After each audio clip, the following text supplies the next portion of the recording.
Ce programme vous est présenté par l'association évangélique Compassion, une œuvre missionnaire fondée en 1978 par les missionnaires Samuel et Dorothée Atzakordzian, un couple qui exerce son ministère dans une trentaine de pays du monde.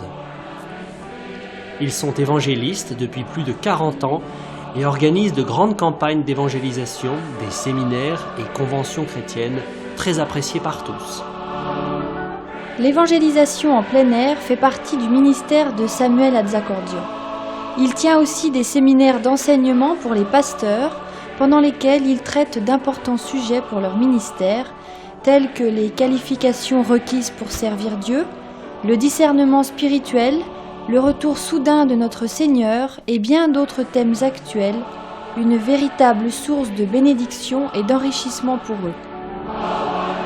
Dorothée Atzakordzian est également utilisée par le Seigneur dans les séminaires spécialement organisés pour les épouses des serviteurs de Dieu, ainsi que pour les femmes en général, pendant lesquels elle leur enseigne à grandir dans la connaissance de Dieu, à connaître leur rôle dans le foyer et dans l'Église, et pendant lesquels elle les exhorte à se laisser, elles aussi, utilisées par lui, selon le plan de Dieu pour elles. Les conventions chrétiennes de renouvellement spirituel qu'ils organisent avec leurs collaborateurs depuis de nombreuses années, aussi bien en France qu'ailleurs, sont une véritable bénédiction. De nombreux assistants sont fortifiés dans leur foi et jouissent de la sainte présence de Dieu. De nombreux malades sont alors guéris par le Seigneur et plusieurs personnes ont accepté Jésus-Christ dans leur vie comme Sauveur et Seigneur. Samuel et Dorothée Atzakordzian écrivent aussi des livres et brochures d'approfondissement dans la foi chrétienne. Plusieurs d'entre eux sont traduits en d'autres langues. Le plus connu d'entre eux est « Le pardon, une puissance qui libère ». Ils éditent aussi de nombreuses cassettes, audio, vidéo, des CD et DVD de leurs conventions, séminaires et campagnes d'évangélisation disponibles en tout temps à leur bureau.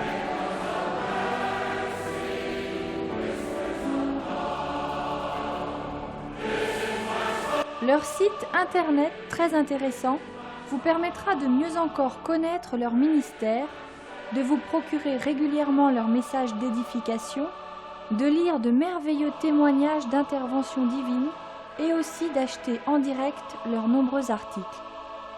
Si vous le souhaitez, une rubrique spéciale vous donne aussi la possibilité de devenir partenaire de l'œuvre Compassion, œuvre missionnaire internationale.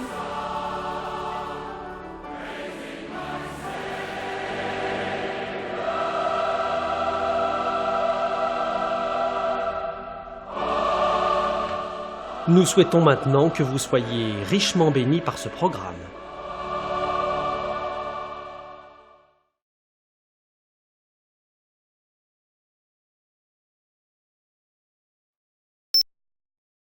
Sainte présence du Seigneur.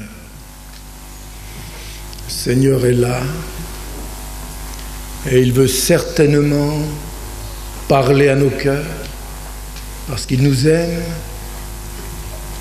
Parce que nous lui appartenons, il veut que notre amour pour lui grandisse toujours plus.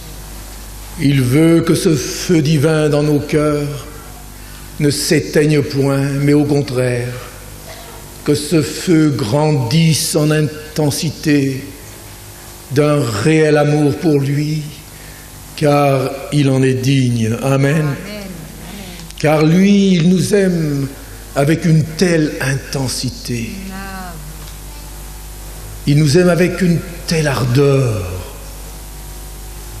qu'il ne veut qu'aucune autre personne ne prenne sa place parce qu'il nous aime tant. Et il veut qu'en retour, que rien d'autre ne prenne sa place dans nos vies. Amen. Et que notre amour pour lui soit réel, ardent, profond.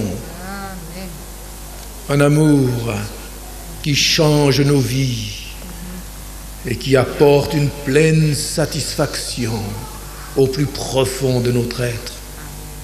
Le message de cet après-midi sera justement comment garder le feu de Dieu dans sa vie.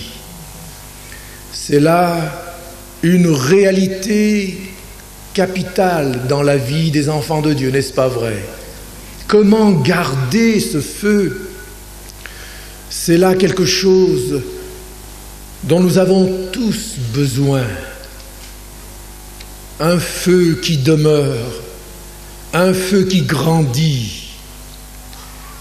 Comment garder ce feu personnellement?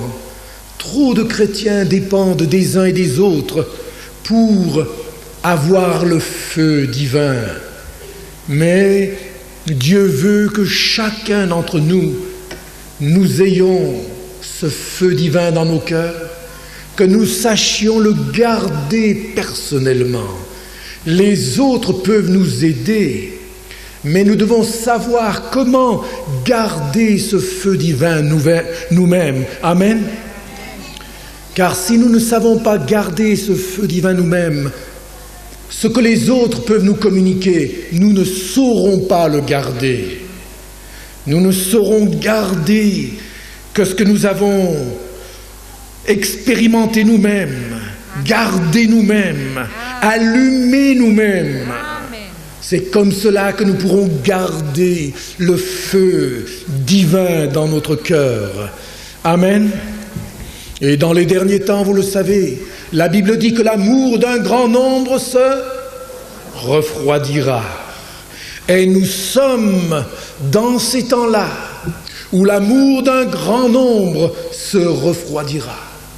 Il ne faut donc pas imiter ces personnes, mais imiter ceux qui, par la foi et la persévérance, héritent les promesses et marchent avec Dieu fidèlement. Amen.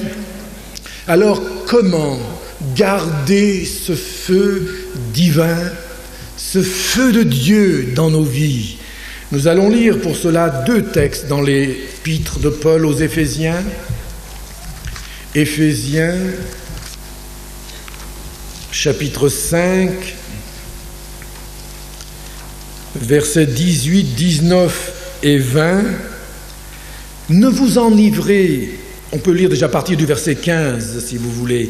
Prenez donc garde de vous conduire avec circonspection, non comme des insensés, mais comme des sages. Rachetez le temps, car les jours sont mauvais. C'est pourquoi ne soyez pas inconsidérés, mais comprenez quelle est la volonté du Seigneur. Ne vous enivrez pas de vin, c'est de la débauche. Soyez au contraire remplis de l'Esprit. Et dans le texte grec ici, il est dit, soyez continuellement remplis de l'Esprit. Continuellement. Entretenez-vous par des psaumes, par des hymnes et par des cantiques spirituels, chantant et célébrant de tout votre cœur les louanges du Seigneur. Rendez continuellement grâce pour toutes choses à Dieu le Père, au nom de notre Seigneur Jésus-Christ, vous soumettant les uns aux autres dans la crainte de Dieu. Et au chapitre 4 d'Éphésiens, toujours, à partir du verset 29, qu'il ne sorte de votre bouche aucune parole mauvaise, mais s'il y a lieu, quelques bonnes paroles qui servent à l'édification et communiquent une grâce à ceux qui l'entendent. N'attristez pas le Saint-Esprit de Dieu, par lequel vous avez été scellés pour le jour de la rédemption. Que toute amertume, toute animosité, voilà ce qui attriste le Saint-Esprit, l'amertume, l'animosité, la colère, les clameurs, toute calomnie et toute espèce de méchanceté disparaissent du milieu de vous. Soyez bons les uns envers les autres, compatissants, vous pardonnant réciproquement, comme Dieu vous a pardonné en Christ. Devenez donc les imitateurs de Dieu, comme des enfants bien-aimés, et marchez dans la charité à l'exemple de Christ, qui nous a aimés et qui s'est livré lui-même à Dieu pour nous, comme une offrande et un sacrifice de bonne odeur. Amen. Vous l'avez remarqué, l'apôtre nous exhorte à être continuellement remplis du Saint-Esprit et à ne pas attrister le Saint-Esprit. Et ailleurs, il est dit de ne pas éteindre, de ne pas étouffer le Saint-Esprit. Il est donc question de garder ce feu. Amen. Car le Saint-Esprit est comme une colombe. La colombe s'effarouche facilement, n'est-ce pas vrai? Il faut une grande disponibilité, une grande sensibilité à l'égard de la colombe pour ne pas l'attrister, afin que l'Esprit de Dieu puisse agir dans nos vies au plus profond de nous-mêmes et porter des fruits qui glorifient le Seigneur. Amen. Ainsi, comment garder ce feu? J'aimerais vous donner 3 points importants qui vont vous permettre de garder ce feu. 3 vérités importantes. Et ces 3 vérités, je les ai lues une fois dans une lecture concernant le général de l'armée du salut, qui est William Booth, n'est-ce pas? Nous connaissons William Booth. Et un jour, ses officiers sont venus le voir lors d'un séminaire, d'une convention. Et ces officiers ont dit au général, « Général, que faut-il faire pour garder le feu de Dieu dans nos vies ?» Le général a réfléchi quelques instants et après avoir réfléchi, il leur dit ceci. En pensant aux vieux fourneaux d'autrefois, vous savez, vous, les vieux poêles d'autrefois, si vous voulez garder le feu de Dieu, vous devez faire 3 choses. Vous devez, et toujours en pensant aux poêles, n'est-ce pas? Vous devez premièrement enlever les cendres. Deuxièmement, vous devez veiller à ce qu'il y ait un bon tirage. Et troisièmement, vous devez mettre du bois. Car si vous ne mettez pas de bois, ça ne chauffera pas. Alors il y a là 3 vérités importantes, toutes simples, mais qui vont nous aider cet après-midi à discerner comment garder le feu. Premièrement, il a dit, il faut enlever les cendres. Deuxièmement, veiller au bon tirage. C'est la communion avec Dieu, n'est-ce pas? Le bon tirage. Et troisièmement, mettre du bois. Nous allons voir simplement ce que cela peut signifier pour nous chrétiens. Première vérité importante, première leçon pour chacun d'entre nous. Si nous voulons garder le feu de Dieu, nous devons enlever les cendres de la veille. Amen. Amen. Je me souviens encore, il y a des années en arrière, quand nous avions un vieux poêle à la maison, et certainement que vous en avez fait l'expérience, on est toujours un peu pressé, et quand on est pressé, on n'enlève pas toujours les cendres, n'est-ce pas? On arrive, on remue un petit peu comme ça, mais ça fait de la poussière, vous êtes d'accord avec moi? Beaucoup de poussière, beaucoup de poussière. Alors on est là, on est dans la poussière, et comme il y a trop de poussière, à un moment donné, on s'arrête. On dit, oh non, ça va, c'est trop salissant. Ça salit, on est dans la poussière, dans la fumée. Alors, qu'est-ce qu'on fait? On n'enlève pas tout. On est toujours trop pressé. On se dit, oh, ça va prendre quand même. Et alors on met tout de suite un peu de bois, et on met tout de suite du papier pour que ça parte. Et quand vous n'avez pas enlevé les cendres complètement, qu'est-ce qui se passe? Alors bon, ça prend un petit peu, on est content, hein? On est content, ça prend, mais à un moment donné, il y a plus de fumée que de feu. Vous êtes d'accord avec moi? La fumée commence à sortir un peu de partout, et on est là devant notre poêle. Loin de se chauffer, on commence à être enfumé. Beaucoup de fumée, mais pas de feu. beaucoup de fumée. Il y a beaucoup de choses qui est là, mais le feu n'est pas là. Et tout cela parce que nous n'avons pas pris le temps d'enlever les cendres. Dans beaucoup de vies chrétiennes, il y a beaucoup de fumée. Beaucoup de fumée. On voudrait venir se chauffer un petit peu, mais dès qu'on approche de certains chrétiens, il y a quelque chose qui n'est pas clair. Un feu, c'est admirable, n'est-ce pas? On aime bien se mettre au coin du feu. Le feu, c'est quelque chose que l'on aime, qui réchauffe, qui fait du bien, n'est-ce pas vrai? Mais quand il y a de la fumée, alors il y a quelque chose qui ne va pas. Il y a quelque chose qui ne va pas. Beaucoup de chrétiens ont beaucoup de fumée, mais peu de feu. Pourquoi cela? Parce qu'ils n'ont pas fait premièrement ce qu'il faut faire pour commencer un feu, un bon feu. Moi, je me souviens, quand j'étais trop pressé, je sentais, il y avait la poussière sur moi, tout ça, on était pressé et je devais partir. À la fin, si je ne voulais pas que la maison soit toute froide, il fallait, je me disais, Sam, il faut que tu recommences à zéro.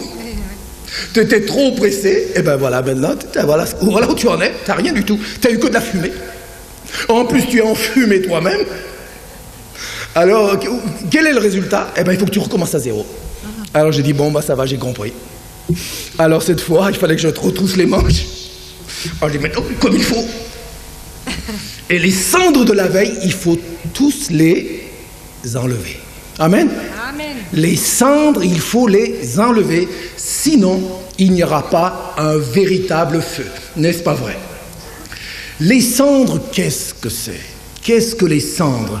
J'aimerais vous donner deux vérités importantes concernant les cendres. Les cendres, voyez-vous, c'est ce qui est de la veille, n'est-ce pas vrai? C'est ce qui est de la journée passée, n'est-ce pas? Donc c'est ce qui est du passé.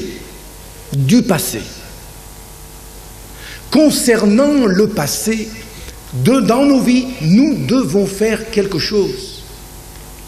Beaucoup de chrétiens se disent chrétiens, mais concernant leur vie passée, concernant certaines choses, certaines passions et même certains péchés, ils n'ont pas enlevé complètement les cendres.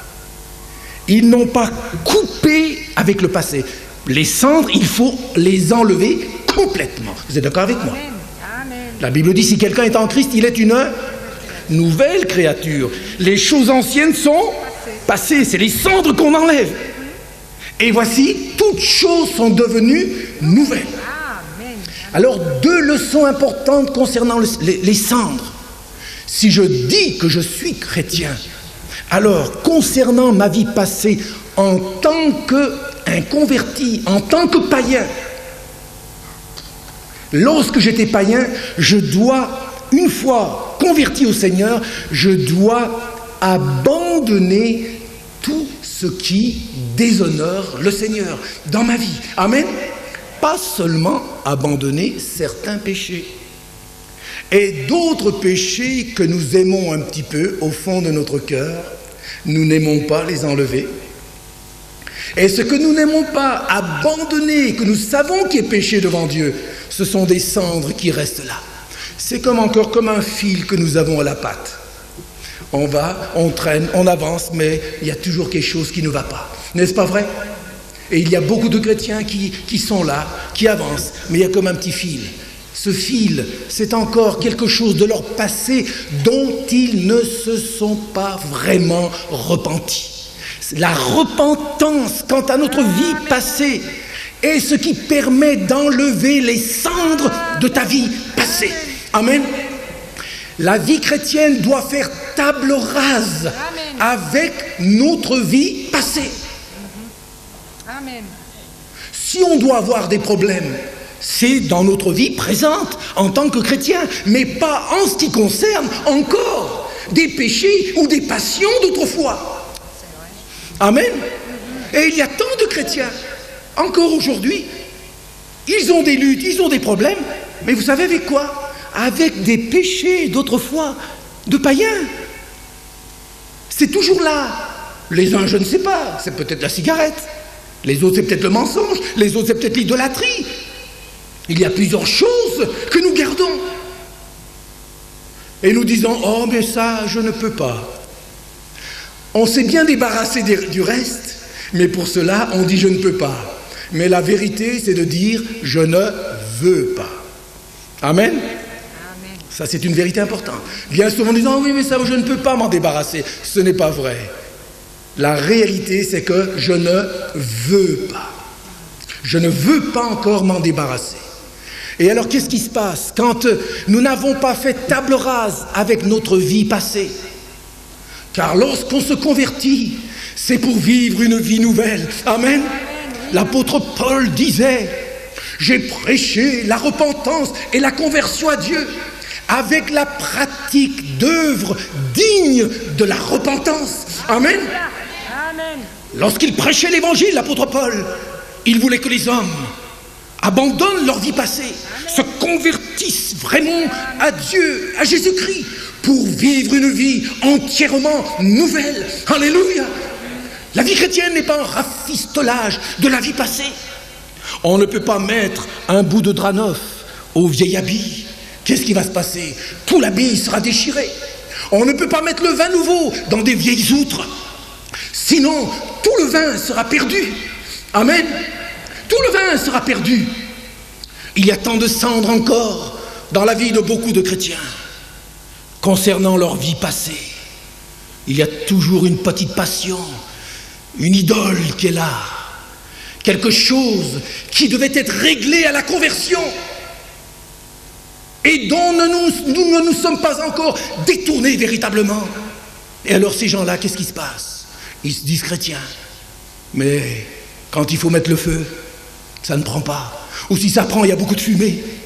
Ou si ça prend, non seulement il y a beaucoup de fumée, mais ça s'éteint vite. Ça s'éteint vite. Amen. C'est pourquoi combien de chrétiens n'arrivent pas à garder le feu de Dieu? Et tant qu'il y aura les cendres de ta vie passée, il faudra toujours être là avec un soufflet pour essayer de rallumer. On est toujours là. Avec certains chrétiens, il faut toujours être là avec le soufflet. Alors quand on souffle sur eux, oh, alléluia, alléluia, merci Seigneur, alléluia. Mais vous vous en allez, oh, et plus rien du tout. Le feu s'éteint. Il faut toujours qu'il y ait quelqu'un pour faire le soufflet. N'est-ce pas malheureux? N'est-ce pas ainsi bien souvent? Pourquoi? N'avez-vous jamais pensé à cela? Mes amis, si vous allez voir la vie de ces personnes, c'est parce qu'au fond d'elles-mêmes, ces personnes gardent encore quelque chose de leur vie passée qui déshonore Dieu. Et ils ne portent pas des fruits dignes de la repentance. Et ces gens sont malheureux. Vous les voyez peut-être joyeux, mais c'est une joie trompeuse.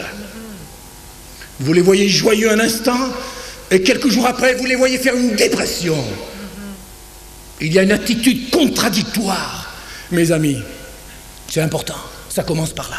Si vous voulez, si je veux qu'il y ait le feu dans ma vie, d'abord les cendres de ma vie passée. Est-ce que vraiment tu as coupé avec ta vie passée? Est-ce que tu es vraiment passé par une authentique conversion? Seigneur, je te confesse mon péché. Je te confesse ma rébellion. Je te confesse le mal que je t'ai fait. Je suis pécheur devant toi. J'ai honoré le diable. J'ai servi le diable. J'ai marché dans le monde.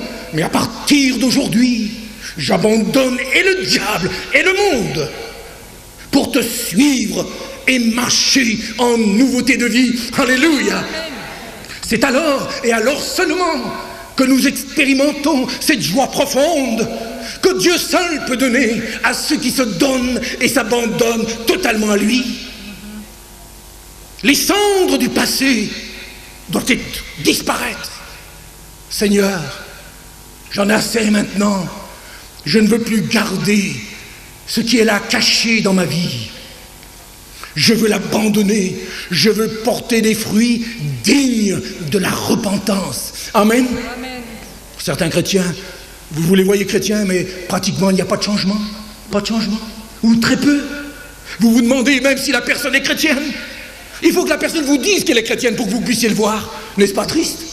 Ça devrait se voir, même sans le dire. Si vous devez dire que vous êtes une chrétienne ou un chrétien, sans que ça se voie, eh bien, votre christianisme n'est pas bien profond, n'est pas bien visible. Amen, oui. Si nous voulons le feu de Dieu, mes amis, ça commence par là. Amen. Les cendres. Donc, par rapport à notre vie passée, as-tu vraiment tout coupé? Ou est-ce que tu cloches à gauche et à droite? Un pied dans le monde et un pied avec le Seigneur. Voilà pourquoi le feu ne tient pas. Voilà pourquoi tu as toujours besoin du feu des autres. Voilà pourquoi tant de chrétiens courent à gauche et à droite maintenant. C'est vrai. Le Seigneur veut te donner ce feu. Amen. Amen. Si tu fais table rase avec les cendres du passé. Amen. Amen. Maintenant, il y a une deuxième vérité quant aux cendres.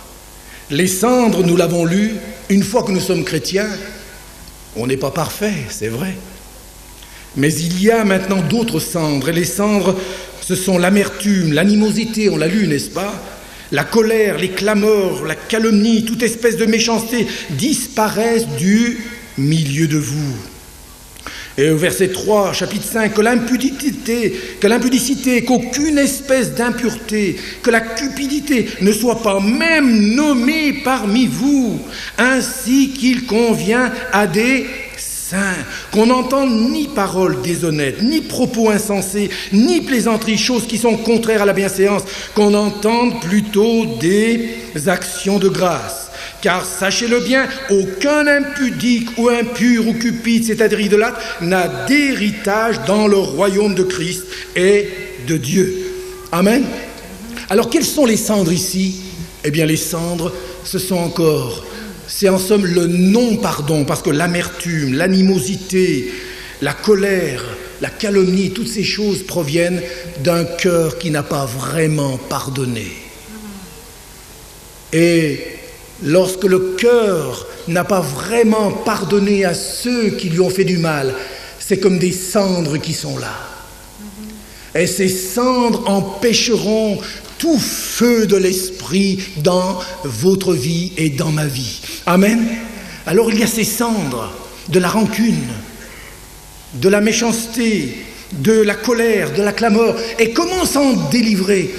En pardonnant. Parce qu'en somme, ce sont comme des rejetons d'un cœur plein d'amertume. N'est-ce pas vrai tout cela? Si on vous a fait du mal, pardonne de tout ton cœur. En pardonnant, en disant « je te pardonne », eh bien, c'est comme si vous balayez de l'autel de votre cœur les cendres qui y restent. Amen. Amen.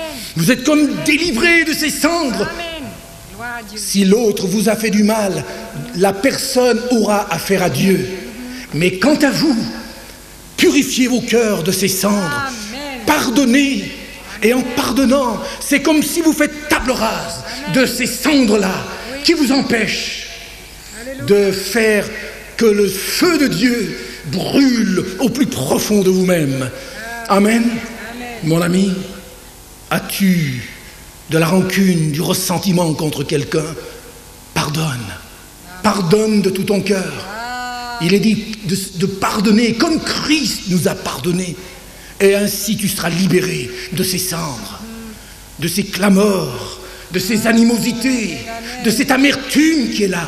Lorsqu'on entend certains chrétiens, vous sentez l'amertume qui est là. Les moindres paroles sont des paroles amères qui sortent. Des paroles amères qui vous font du mal. Vous sentez qu'il y a là des cendres qui ne sont pas ôtées. Parce que le pardon n'est pas dans le cœur. Mes amis, nous sommes sur cette terre et tant que nous sommes sur cette terre, nous aurons à pardonner. Amen. Pardonne à ton mari, pardonne à ta femme, pardonne à tes enfants, pardonne à ton patron, pardonne. Amen. Pardonne de tout ton cœur. Et tu seras libéré de ces cendres. Et lorsque tu mettras le bois pour chauffer, tu verras que ça prendra tout de suite. Alléluia. Amen. Amen. La préparation est importante. Enlever les cendres, a dit le général. C'était une bonne idée, amen.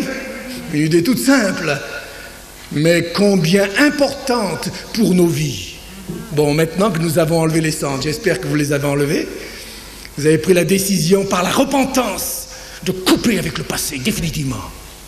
Mais ne dites pas, oh, mais moi c'est trop fort, avec le passé, le diable, c'est le diable qui me tient. Ce n'est pas vrai.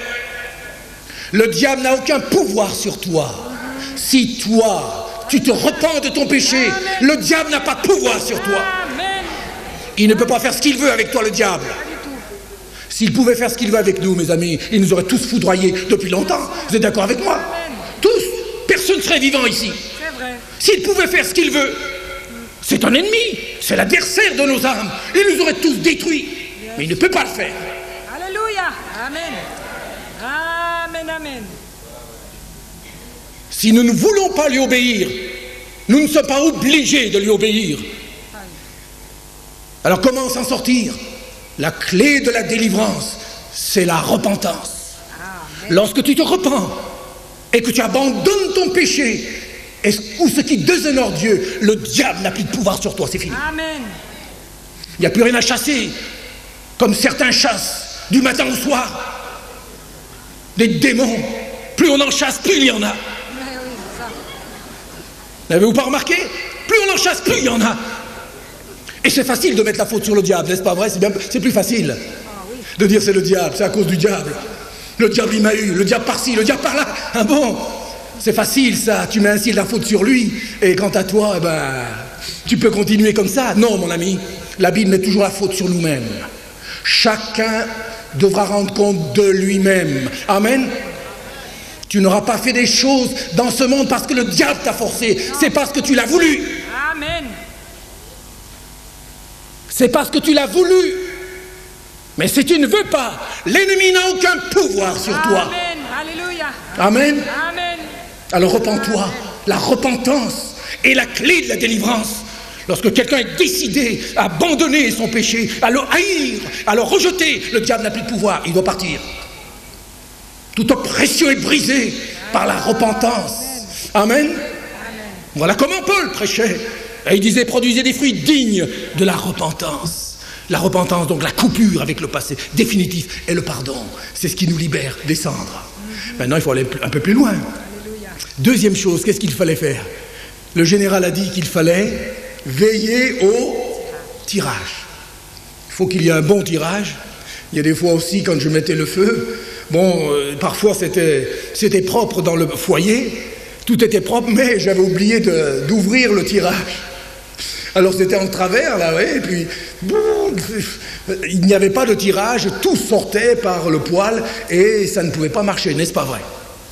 Alors si nous voulons, et si tu veux avoir un feu qui dure, tu dois veiller au tirage. Qu'est-ce que le tirage? Le tirage, c'est simplement la bonne communion avec le Seigneur. Amen. Tu dois veiller à ta communion avec le Seigneur. Tu dois veiller à cela. Et comment enrichir cette communion? J'ai ici 3 pensées que je vous donne brièvement. Comment enrichir sa communion avec le Seigneur? Comment avoir un bon tirage? Car il faut que le tirage soit constant. Amen. Il ne faut pas fermer, ouvrir, comme certains font. Il faut laisser ouvert, une fois pour toutes. 3 choses à faire. Premièrement, il faut avoir un esprit de prière. Car c'est dans la prière et la respiration de l'âme. Amen. Amen. La prière et la respiration de l'âme. Si tu ne pries pas, tu ne respires pas, tu étoufferas et tu mourras spirituellement. Un esprit de prière, pas seulement des moments de prière. Il est bon d'avoir des moments de prière. La Bible nous enseigne cela, n'est-ce pas vrai? Mais à côté des moments de prière, la Bible nous dit de prier sans cesse. Prier sans cesse, qu'est-ce que ça veut dire? Ça veut dire qu'il faut être dans un coin et prier tout le temps, du matin au soir. C'est certainement pas ça, vous comprenez bien. Ça veut dire quoi? Ça veut dire que tout en ayant des moments de prière dans notre vie, nous devons prier sans cesse. Nous devons avoir un esprit de prière. Et là où nous sommes, partout où nous allons, partout où Dieu nous a placés, nous gardons jalousement cette communion intime et personnelle avec le Seigneur. Amen. Il y a des chrétiens qui ne savent pas veiller à cette communion. Et quand ils ont fait quelque chose, ils attendent le dimanche pour venir soi-disant mettre leur vie en règle avec Dieu. Mais pendant toute la semaine, le tirage est fermé. Ils vivent dans la fumée, ils sont empestés. Et ils arrivent ici, ils ne savent plus où ils en sont. Mais Dieu veut nous apprendre à avoir un esprit de prière. Et à marcher dans la lumière avec lui. Amen. Et lorsque nous avons fait quelque chose, dit quelque chose, pensé quelque chose qui déshonore Dieu, tout de suite, Seigneur, pardonne. Seigneur, purifie, lave-moi, purifie-moi, purifie mes lèvres, mes yeux, mes mains. Seigneur, et c'est ainsi que le sang de Jésus, si nous marchons dans la lumière, comme il est lui-même dans la lumière, nous sommes mutuellement en communion. Et le sang de Jésus, son Fils, nous purifie. Le texte grec dit « Continue de nous purifier de chaque péché. » Amen. Amen. Avant notre conversion, nous confessons nos péchés en bloc parce qu'il y en a tellement, n'est-ce pas vrai? Mais une fois que nous sommes convertis, la confession doit être précise. Chaque péché, chaque chose que nous faisons, nous devons le confesser et dire « Seigneur, là j'ai mal agi. » Non, pas dire « Oh Seigneur, pardonne-moi, tu vois, j'ai mal... » Non, ça c'est pas comme ça que ça marche. « Oh Seigneur, bon... Oui, pardonne-moi Seigneur, tout ce que j'ai fait de mal. » Non, c'est pas comme ça que ça marche. Chaque chose, on doit mettre le point sur les i, on doit veiller à chaque détail. Amen. C'est cela l'esprit de prière. Seigneur, pardonne, Seigneur, purifie. C'est ainsi que nous maintenons la communion avec Dieu, que le tirage est bien ouvert et que nous avons une communion parfaite avec le Seigneur. Amen. Alors une fois que nous avons fait cela, nous devons avoir quand même autre chose. J'ai noté ici d'abord un esprit de prière et ensuite un cœur reconnaissant. Nous devons avoir un cœur reconnaissant maintenant. Pas seulement prier le Seigneur continuellement pour être purifié, pour être en communion, mais maintenant un cœur reconnaissant. Le Seigneur veut que nous puissions lui montrer notre reconnaissance. Un chrétien reconnaissant est un chrétien victorieux.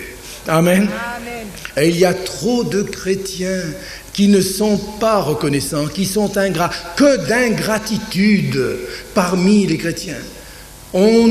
Si nous ne faisons pas attention, nous pouvons être influencés par l'esprit du monde qui constamment revendique. Et même quand on a ce qu'on revendique, on n'est encore pas satisfait. Amen.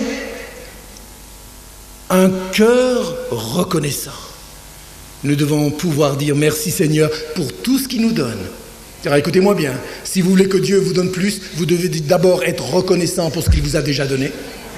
Voilà pourquoi certains ne reçoivent pas plus. Parce qu'ils ne sont pas reconnaissants pour ce qu'ils ont déjà reçu. C'est rien du tout. Je dis merci pour ça. C'est rien du tout. Et ça aussi, c'est rien. Ça aussi, oui, c'est rien. Et finalement, on est là en train de ronchonner et de murmurer. On n'a pas un cœur reconnaissant, mais on a un cœur qui murmure. Mur. Vous voyez, il y a deux murs. Mur. C'est les chrétiens qui sont entre quatre murs. Si vous murmurez, vous resterez entre les quatre murs, entre ces murs. Et vous n'en sortirez pas. Vous serez dans une prison. Murmure. Un cœur reconnaissant. Pour la moindre chose, sois reconnaissant. Amen. Et tu verras, ce sera un bon tirage. Le Seigneur se plaît et il se plaira à te bénir parce qu'il sait que tu es reconnaissant pour ce qu'il te donne. Amen. Sois reconnaissant. Es-tu reconnaissant?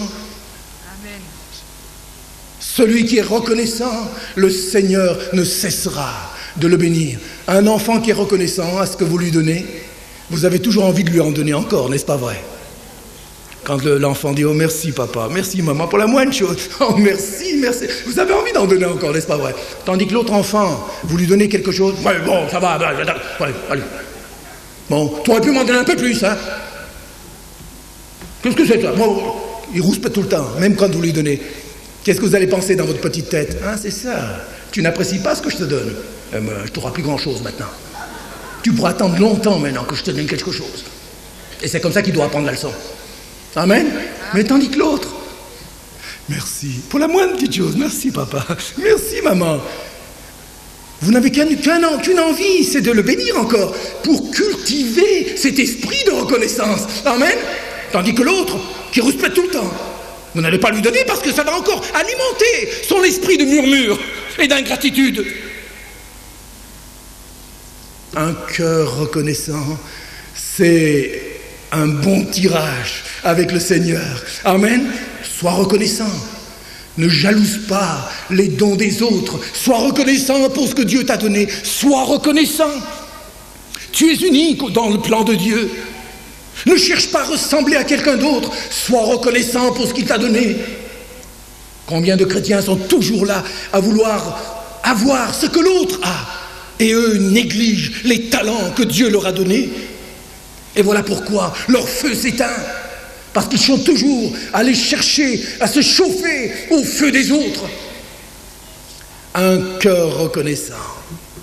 Et troisièmement, si nous voulons qu'il y ait un bon tirage, nous devons avoir plus qu'un cœur reconnaissant. Nous devons avoir une louange d'amour pour le Seigneur. Une louange d'amour, ça c'est encore plus. Alors là, je vous assure, le tirage là, quand vous faites ça, vous avez remarqué quand des fois ça tire là, vous mettez que ça tire, il y a des bons tirages et des mauvais tirages, vous êtes d'accord avec moi? Là c'est un bon tirage, une louange d'amour pour le Seigneur. La reconnaissance, c'est dire merci pour ce qu'il vous donne. Et maintenant Dieu veut nous conduire plus loin. Il veut qu'on dise merci pour ce qu'il est. Nous ne suivons plus le Seigneur pour ses bénédictions, mais pour ce qu'il est. Car il est bien plus grand que ses bénédictions. Amen. Il est bien plus glorieux que ce qu'il peut nous donner. Si ce qu'il nous donne est glorieux, à combien plus forte raison sa personne est plus glorieuse. Alléluia. Et si nos cœurs sont attachés à la bénédiction, il y aura une insatisfaction constante en nous, quoique content pour un temps, mais ça ne dure jamais. Mais si nos cœurs sont attachés à lui, si nous avons une louange d'amour, je t'aime Seigneur, non pas pour ce que tu me donnes, mais pour ce que tu es. Alléluia. Alors il y aura cette vraie relation d'amour avec le Seigneur. Et là, je vous assure, il y aura un bon tirage. As-tu cette relation d'amour ? Ou n'est-ce qu'une relation d'intérêt? Quand certains chrétiens ouvrent la bouche, c'est toujours « Seigneur, bénis-moi ». Ils ne savent pas faire autre chose. Quand ils ouvrent leur bouche, c'est toujours « Seigneur, bénis-moi »,« Seigneur, guéris-moi »,« Seigneur, fais ceci »,« Seigneur, fais cela ». C'est toujours pour soi-même. Il n'y a rien pour le Seigneur. C'est toujours « Seigneur, bénis-moi ». Le Seigneur veut te conduire plus loin. Il veut que tu aies un meilleur tirage. Une louange d'amour pour lui. La vie chrétienne est une relation d'amour avant tout. Amen. Une relation d'amour. J'aime le Seigneur non pas pour ce qu'il me donne. Je dis merci quand il me donne, n'est-ce pas vrai? Mais je ne l'aime pas pour cela. Je l'aime pour lui-même. Et les bénédictions qu'il me donne ne doivent pas me détacher de lui. Au contraire, les bénédictions qu'il me donne doivent m'accrocher à lui, m'attirer à lui encore plus. Alléluia. Une relation d'amour. Si tu l'as, tu auras toujours un bon tirage. Mais là où il y a beaucoup de fumée dans la vie de certains chrétiens, là où il n'y a pas un bon tirage, vous remarquez une chose, une foi égoïste. Il n'y a pas cette relation d'amour. Tout est centré sur eux-mêmes. Tout. La vie chrétienne, ce n'est pas être centré sur soi-même. La vie chrétienne, c'est qu'en toute chose, Christ est la prééminence. Amen. En tout, il doit avoir la première place. Et nous le suivons, non pas par intérêt, mais parce que nous l'aimons de tout notre cœur. Une louange d'amour pur. Je t'aime, Seigneur, un point, c'est tout. Non pas je t'aime parce que tu m'as béni, mais je t'aime, c'est tout. Je t'aime, je t'aime. Amen. Ceux-là iront loin. Et ceux-là auront toujours un feu qui demeurera et qui grandira. Alléluia. Allons plus loin maintenant. Troisième vérité. Le général a dit qu'il fallait mettre du bois. Et bien sûr, si vous avez un bon tirage, vous avez enlevé les cendres, si vous ne mettez rien, est-ce que ça va brûler? Rien du tout. alors il faut mettre du bois. Et d'après vous, qu'est-ce que ce bois? Le bois, c'est quoi? À Golgotha, c'était quoi? Le bois de la croix. Voilà, le bois de la croix, c'est ce qui va maintenir le feu de Dieu dans notre vie. Car la puissance de Dieu, la vraie puissance de Dieu, agit toujours en rapport avec la croix. Il n'y a pas de puissance de résurrection sans la croix. Vous êtes d'accord avec moi? La croix nous conduit à la résurrection. Mais il n'y a pas de résurrection sans la croix. Oui, amen. Il n'y a pas de feu divin réel sans l'esprit de la croix dans nos vies. Amen, amen. Et c'est quand nous portons notre croix, que nous connaissons le message de la croix, que nous expérimenterons le feu de Dieu. Alléluia. Le feu de Dieu doit être alimenté par le bois de la croix. Le feu de l'esprit doit être alimenté par le bois de la croix. Et j'ai noté ici, comme c'est bientôt l'hiver, je vais vous donner 8 bûches pour bien vous chauffer. On ne pourra pas méditer trop longtemps sur ces 8 bûches, ces 8 morceaux de bois que vous pourrez mettre dans votre poêle. Et je vous assure, en général, quand on met les bûches, comment on les met? On les met en forme de croix, vous êtes d'accord avec moi? Vous les mettez pas comme ça, l'une à côté de l'autre, sinon ça étouffe tout le feu. Hein? Il faut les mettre comme ça en forme de croix pour qu'il y ait une certaine aération, n'est-ce pas vrai? Mais si vous les mettez tous comme ça, comme un tas comme ça là, tout va étouffer. Même le bois, il faut le placer en forme de croix. Le bois et la croix. Si je veux qu'il y ait du feu dans ma vie, dans l'autel de mon cœur, je dois savoir ce que la croix représente. Amen. Et je vais le dire brièvement, 8 bûches, 8 morceaux de bois qui nous parlent de la croix. La croix nous parle, premièrement, c'est la première bûche, nous parle d'obéissance. Amen. La croix nous parle d'obéissance. Jésus, qu'est-ce qu'il a dit? Je suis descendu du ciel, non pas pour faire ma volonté, mais pour faire la volonté de celui qui m'a envoyé. Voyez-vous, la croix, pour le Seigneur, c'était faire la volonté de son Père. Amen. Et laissez-moi vous dire une chose, mes amis, lorsque nous sommes décidés à obéir au Seigneur et à dire non pas ma volonté, mais ta volonté, Seigneur, vous verrez le feu de Dieu agir profondément, au plus profond de vous-même. Le feu de Dieu n'est pas donné pour faire notre volonté, nos 4 volontés, nos propres désirs, comme certains le pensent. Aujourd'hui, il y en a qui courent après différentes onctions, mais pour eux-mêmes, Oui. pour se distraire, pour s'amuser. Cette onction-là ne vient pas de Dieu. Amen. Amen. La véritable onction de Dieu Amen. n'est pas pour faire nos petits caprices. C'est sûr.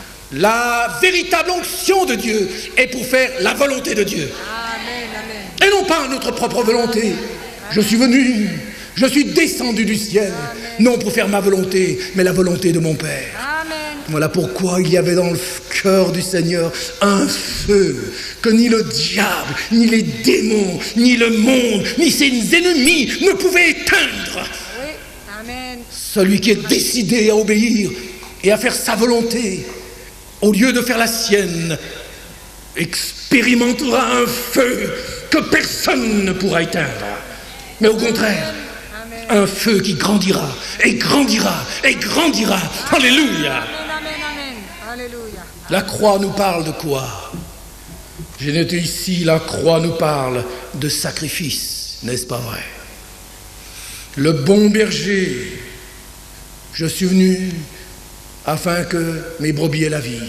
Le bon berger donne sa vie pour ses brebis. Voyez-vous, c'est là l'esprit de la croix. Il y avait un autre feu dans le cœur du Seigneur. L'obéissance, faire la volonté du Père, mais aussi l'esprit de sacrifice. La croix, c'est cela. Ce n'est plus chercher à faire ce qu'on veut, c'est se mettre de côté, c'est mettre l'homme de côté pour que Dieu ait toute la place. Amen. Amen. Le sacrifice, c'est cela, l'esprit de la croix. Nous ne travaillons pas pour nous-mêmes, ce feu n'est pas pour nous-mêmes, mais il est pour Dieu et pour les autres. Amen. Tant que nous voulons un feu pour nous-mêmes, ce feu ne tiendra pas. Il y aura plein de fumée. Mais quand nous voulons que ce feu ne soit pas pour nous, le sacrifice, je m'oublie moi-même, mais qu'il soit pour le Seigneur et pour les autres, ton feu brûlera. Alléluia. Ton feu réchauffera les autres. Ton feu confortera les autres, consolera les autres. Alléluia. Amen. La croix nous parle d'obéissance, de Amen. sacrifice. La croix nous parle de consécration aussi. Jésus a dit, je ne peux rien faire de moi-même. Tout ce que le Père fait, je le fais. Je fais selon ce que j'entends du Père. Mais je ne peux par moi-même rien faire. Et pourtant, le Seigneur, il pouvait tout faire, n'est-ce pas vrai? Mais volontairement, il a accepté cette limitation. Il s'est consacré au Père pour faire sa volonté et accomplir l'œuvre que le Père lui a demandé d'accomplir. La croix, mes amis, c'est la consécration totale de notre vie entre les mains du Seigneur. Amen. Amen. Voyez-vous, c'est loin du feu que l'on désire pour nous-mêmes. C'est notre être entier qui est livré entre ses mains. Et quand nous nous livrons entièrement, là tu commenceras à expérimenter un feu. Personnellement, dans ma vie, à un moment donné, j'ai tourné en rond spirituellement. Parce que j'avais repris les rênes de ma vie. Et il n'y avait rien qui se débloquait. Jusqu'au jour où le Seigneur m'a montré, tant que tu vivras pour toi-même et que tu ne te consacres pas 100% au Maître, tu tourneras en rond. Et là, un jour, j'ai dû prendre une décision solennelle et sérieuse devant Dieu. J'ai dit, Seigneur, j'en ai assez de tourner en rond comme cela. Je ne veux plus tourner en rond et vivre pour moi-même. Seigneur, je veux à partir de maintenant me donner 100% à toi. Fais de moi ce que tu veux. Je ne suis pas grand-chose, je n'ai rien du tout. Mais me voici, Seigneur. Le peu que j'ai, je te le donne. Utilise-le pour ta gloire. Là, à partir de ce moment-là, que les choses ont commencé à changer. Mais attention, ce n'était pas une prière du bout des lèvres, comme souvent nous faisons. Une prière que nous faisons ici, et à peine quitter l'église ou la convention, on a tout oublié. On retourne comme avant. Non, mes amis. De telles prières se renouvellent chaque jour. Amen. Et apportent un changement radical dans votre vie. Amen. La croix, c'est la consécration totale pour faire sa volonté. La croix nous parle de quoi? De responsabilité aussi, n'est-ce pas vrai? Jésus a dit, mon Père agit jusqu'à présent, moi aussi j'agis. La croix nous parle de responsabilité, pas d'amusement. On veut beaucoup plus s'appuyer sur les privilèges aujourd'hui, n'est-ce pas vrai? Vous n'entendez pas certains messages où l'on parle que des privilèges.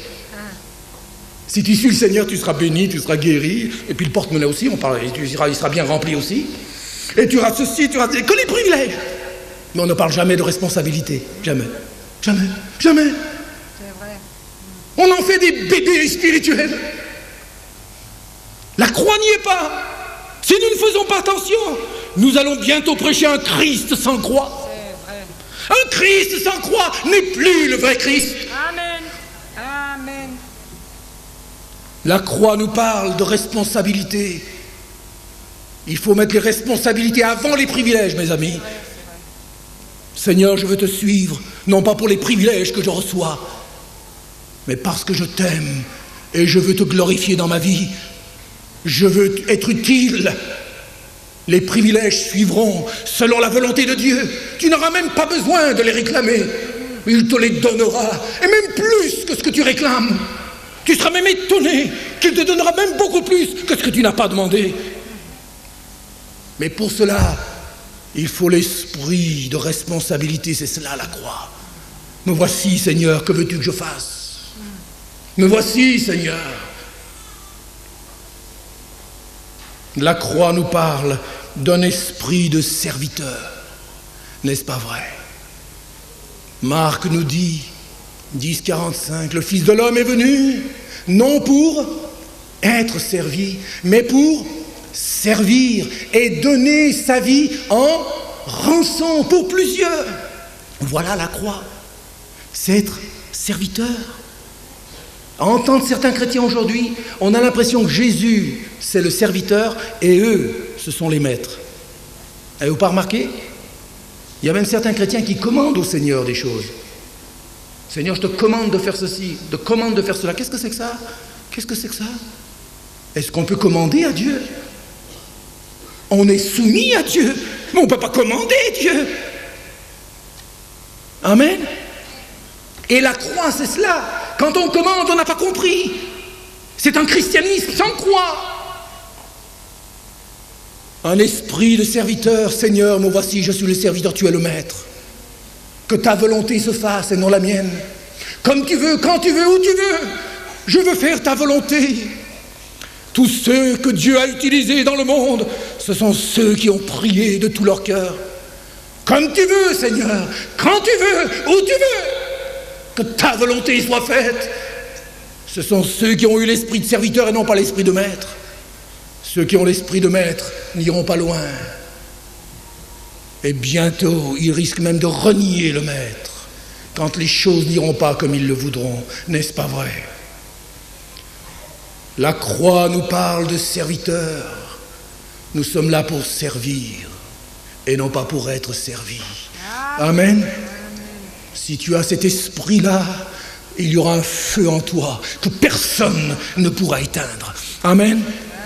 Allons un peu plus loin. La croix nous parle, et je vais bientôt terminer, la croix nous parle de joie. Ne pensez pas que la croix est un message de tristesse.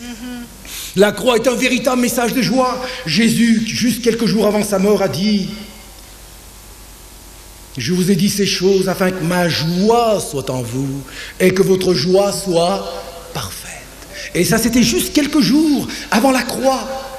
Je vous ai dit ces choses afin que ma joie soit en vous. Voyez-vous, même devant la croix, le Seigneur avait une joie profonde, une paix profonde que personne ne pouvait ravir.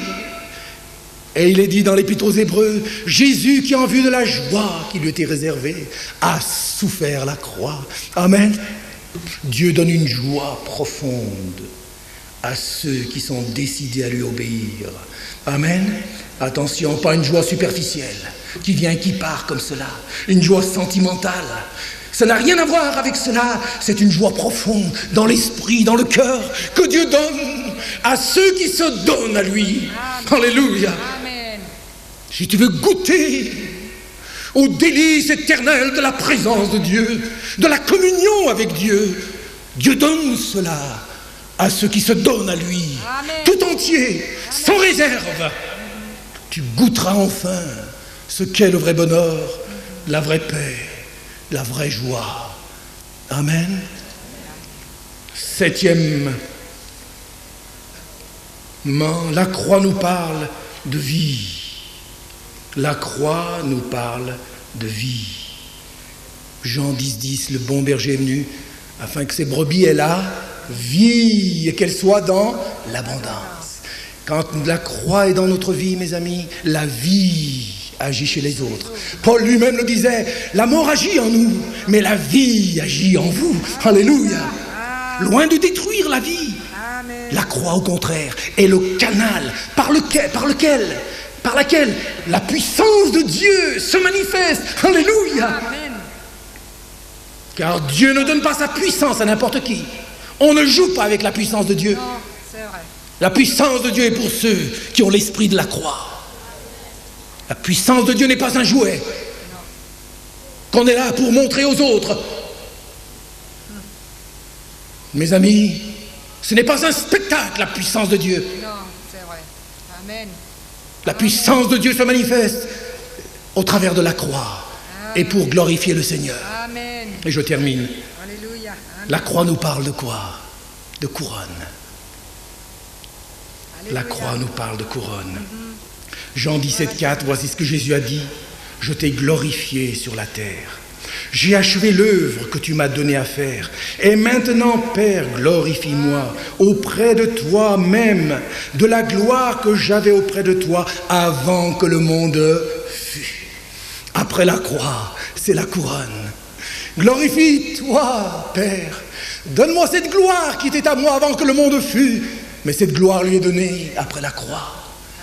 Et dans l'Apocalypse, il est dit, sois fidèle jusqu'à la mort, et je te donnerai la couronne de la vie. Amen. Il n'y a pas de couronne sans croix. Amen. Si nous pensons avoir la couronne sans la croix, nous nous faisons des illusions. C'est vrai. La couronne est pour ceux qui ont porté la croix Amen. et qui veulent glorifier le Seigneur dans leur vie. Laissez-moi dire une chose, ceux qui font cela auront un feu que nul ne pourra éteindre, ni le diable, ni les ennemis, ni vos amis, ni qui que ce soit, ni vos contradicteurs ne peuvent éteindre ce feu. Au contraire, c'est un feu qui grandit avec l'adversité, avec l'affliction, avec la tribulation. C'est un feu qui grandit. Amen. Amen. C'est un feu qui grandit, qui grandit, qui grandit. La croix porte ceux qui la portent. Amen. Si tu portes la croix, cette croix te portera, te supportera et te conduira de victoire en victoire, de gloire en gloire, jusqu'à te tenir un jour au pied du trône de Dieu pour adorer celui qui est seul digne d'être adoré. Amen. Et à ses pieds, tu jetteras ta couronne, car cette couronne, il nous la donne pour pouvoir la jeter à ses pieds. Non pas pour dire combien nous sommes merveilleux, mais pour que nous ayons quelque chose à lui apporter. Témoignage de notre amour pour lui et de notre consécration totale à celui qui nous a aimés jusqu'à mourir pour nous. Amen. Que le nom du Seigneur soit béni. Amen. Comment garder le feu de Dieu? Amen. Voilà quelques pensées importantes qui peuvent rallumer le feu dans vos vies, qui peuvent vous permettre de garder un feu réel. Et non seulement le garder, mais le faire grandir. Amen. Que le Seigneur nous donne des cœurs obéissants à sa voix, pour sa seule gloire. Amen. Et Seigneur, nous pouvons aussi t'apporter les bien-aimés qui sont malades et qui vont être hospitalisés. Seigneur, nous te prions pour que ta bonne main se pose sur eux et que ta volonté s'accomplisse dans leur vie. Soit tu les guéris, Seigneur, soit tu conduis l'opération, mais de toute manière, que ta volonté soit faite. Seigneur, tu mets ta bonne main sur toute opération qui doit se faire de toute manière. Au nom de Jésus, nous te prions pour que les mains des chirurgiens soient conduites et dirigées par toi seul. Et que nous ne fixions pas les yeux ni sur le chirurgien, ni sur aucun homme, ni sur un docteur quelconque, mais sur toi qui tiens la main du chirurgien dans ta main. Et si tu ne la tiens pas, Seigneur, ça peut être la catastrophe. Mais si tu la tiens, Seigneur, c'est merveilleux. Tout se passera bien pour ces bien-aimés. Et nous te remercions d'avance, Seigneur. Merci, Seigneur. Merci de nous encourager. C'est ton esprit. C'est ta présence qui change toutes choses. Que ta présence soit sensible au cœur de ces bien-aimés maintenant et au cœur des bien-aimés qui ne sont pas là, qui sont malades aussi, là où ils sont. Afin que tu les encourages à faire ta volonté et à se laisser conduire par toi. Seigneur, et si elles ne t'appartiennent pas, touche leur cœur pour qu'elles viennent à toi, qu'elles viennent à ta connaissance, que cette maladie serve pour ta gloire et que ces personnes puissent être sauvées. Nous te prions au nom de Jésus. Alléluia. Remercions le Seigneur. Alléluia. Remercions le Seigneur pour sa divine intervention dans toutes ces situations. Alléluia. Merci Jésus. Merci Jésus. Je veux te louer. Vous pouvez vous asseoir. Toi qui m'as Alléluia aimé. Jésus. Amen. Alléluia. Alléluia. Je veux te louer, toi qui m'as aimé. Comment exprimer pour te remercier? Tu as rempli ma vie de joie et d'harmonie. Oh,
de soucis concernant tes enfants qui se sont éloignés du Seigneur. Le Seigneur voudrait te réconforter ce matin et te dire, dépose-moi ce fardeau et ce souci, car moi j'en prends soin et tes enfants, je les suis partout. C'est moi qui vais là où ils sont. Toi, tu ne peux pas aller. Mais toi, ce que tu peux faire par contre, c'est prier. Alléluia, merci Seigneur. Louange à toi. Oui, nous voulons faire, Seigneur, ce que toi, tu ne fais pas à notre place. C'est de prier. Mais toi, tu fais ce que nous ne pouvons pas faire, c'est d'aller là où ils sont. Nous te remercions, Seigneur, d'aller là où ils sont, d'aller les trouver, de leur parler et de les attirer à toi. Merci, Seigneur.